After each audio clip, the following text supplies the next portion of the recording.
Hi guys, welcome back to the course. We are now in module 3, lesson 2, and this is going to be all around creating and maintaining motivation. I would say this is probably like, I don't know, maybe the top second or third question I get asked. How do you stay motivated? How do you stay consistent when you're not motivated? And I have so many answers to this because I have been really consistent with a lot of my healthy habits for so many years now, and I'm motivated like maybe 5% of the time, which I've shared a bunch before. So I have lots of tools and tricks that I want to share with you guys, and tools that are going to be in the file section as always that you can use going forward to stay consistent with your healthy habits, whether you are feeling motivated or not. Okay, so in this lesson, what we are going to talk about is, where does motivation come from? It's not usually what we think it is. What do we do when it's not there, and how to continuously take action regardless of how we're feeling in the moment? So let's get started. All right, so where does motivation come from? Well, if you have been following along and watched all the videos, you know that our feelings are created from what? A thought. So motivation comes from our thinking. Now, we usually think that motivation comes from a thing, which is how most of us have grown up thinking, the way feelings are created, like things outside of us cause our feelings. But that's not how it is. Our thinking about the circumstances of things outside of us causes our feelings. And I'm going to share my screen again to go over the thought model, the coaching model that we talked about earlier. And this is just a visual representation of what I've been talking about. So basically there is a circumstance, and we can say that that is the gym. We can say it's our plan. We can say it's us, something anyone, just circumstantial, factual, neutral, something anyone would agree is the same thing: a cup, piece of furniture, a person. We have a thought about it, and that's what creates our feeling. So our feeling can be motivated, it can be unmotivated, but that is coming from what we are thinking about the thing, not the thing itself.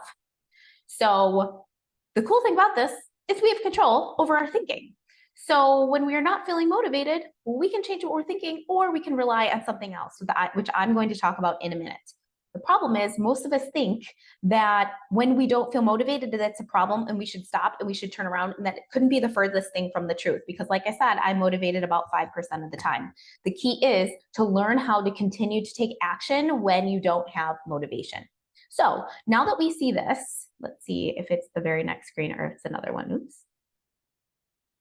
Okay, so give me 1 second. All right, so this is our unintentional model a lot of the time. I went over this earlier too, but since this is the motivation section, I figured I'd go over it again.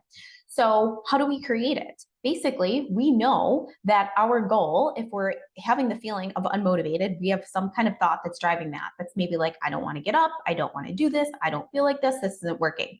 Creating the feeling of unmotivated, not getting us the result that we want. So like we talked about earlier, we know that the feeling that we want with our intentional model, not exactly what it says here, is motivated. So what do we need to be thinking to create the feeling of motivation for ourselves? This is what we would try first.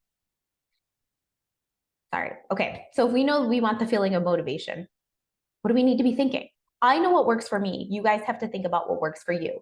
So take a minute and just sit and think about a specific situation where you want to have that feeling of motivation. What can you practice thinking ahead of time? Now visualize yourself in that situation like we've been talking about, so that you can have it ready to go when you get in that situation.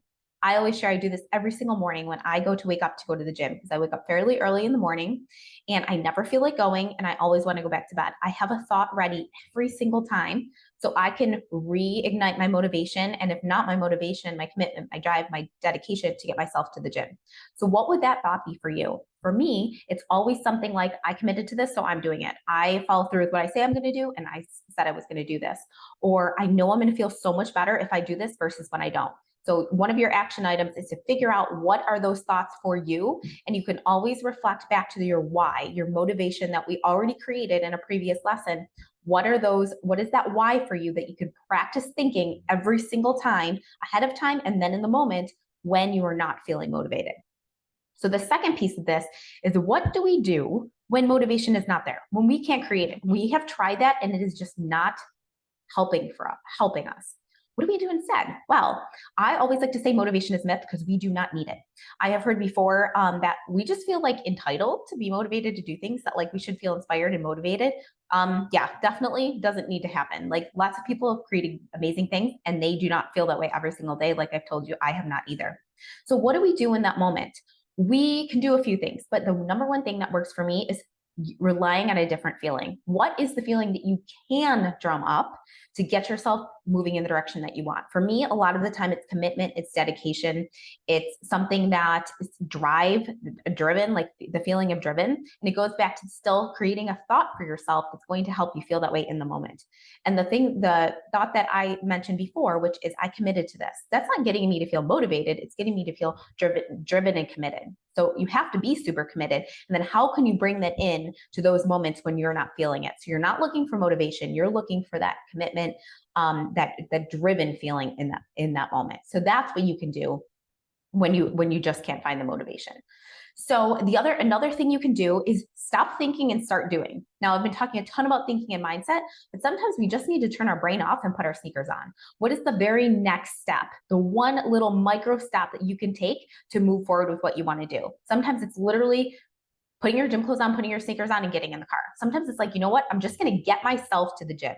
Or you know what? I'm just going to go on the app to order my groceries and like put in fruits, vegetables, and proteins.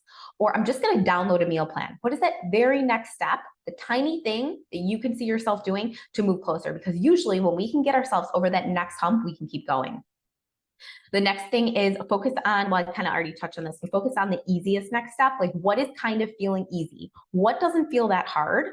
What feels kind of enjoyable? What do I kind of want to try out? And this goes back to the power questions I shared in the previous lesson. You can use those for this as well. And then the next tip is setting yourself up for success. So like if you know you want to work out every single morning, like these are just examples that are coming to mind because these are things I do. What can you do is set yourself up for success the night before. If you've ever read the book Atomic Habits, some of the, like you can do a few things that really help you to develop consistent healthy habits. One of them is habit stacking, which is literally like you're grouping two habits together. So say every morning you get up and you brush your teeth and you want to remember your goals. So maybe while you're brushing your teeth, you're thinking about your goals every single day. That's called habit stacking. The other thing is making it really easy. So like setting yourself up for success, like how can you make it so easy for you to do it the next morning? Maybe it's having your AirPods, your sneakers, your gym clothes out ready to go, your keys are sitting there. So it's like, it's harder not to do it because you have to put all those things away than it is to actually do it. How can you set yourself up for success so it's so easy that it's hard to skip it? And that helps to just override the feeling of not having motivation. So in the resources, in the guide, in the files, you are going to have my how to move with no motivation checklist. You're going to have the coaching model because I hope we're using this regularly. Just remember that our feelings are driven by our thoughts. That is the key piece here. And those two things together drive our actions and our results. If you can remember that, you can work with any feeling that you have, question where it's coming from, and evaluate what do I really want to be feeling, and focus on that. And you can help to drive yourself forward no matter what. So your action going from this video is going to be review my how to move with no motivation checklist, and to come up with your thought habits that you're going to practice in your specific situations that you perceive is going to be as obstacles for you to move forward with your healthy plan. Let me know if you have any questions, and I will see you in the next lesson.